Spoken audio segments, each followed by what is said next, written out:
এই পাখিটা হচ্ছে আপনার খুবই অসুস্থ। তো রাত্র প্রায় 12টার মতো বাজে। জানালা খোলা ছিল, তো জানালার পাক দিয়ে হচ্ছে আপনার পাখিটা হঠাৎ করে রুমে এসে ঢুকে। তারপর গরমের দিন যেহেতু ফ্যান চারা ছিল, যে কারণে আপনার ফ্যানের মধ্যে ভারী লেগে নিচে পড়ে যায়।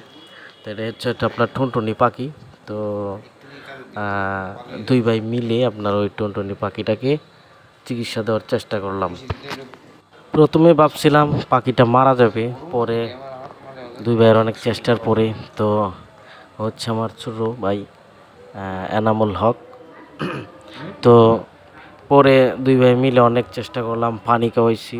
তো ওর কাছে আবার একটু মেডিসিন ছিল, ও যেহেতু একটু ডাক্তার, এই জন্যে আপনার ওকে অনেক কিছু হয়তো বুঝতে পারছে।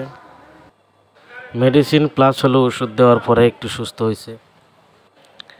এরপরে আপনার ওই যে দেখেন একটু একটু পানি খাওয়ানোর পরেও একটু ভালো হয়েছে। পরে ওরে সারা রাত আপনারা মনে করেন একটু খেয়াল রাখছি, প্লাস হচ্ছে মানে একটু কাটার একটু ওষুধ ওর মানে চোখের মধ্যে মাথায় যে আঘাত করেছে ওইটার মধ্যে দেওয়া হয়েছে। আর বলতে গেলে পুরা মানে অপারেশনই করা হয়েছে, ওকে যা যা করণীয় করছি।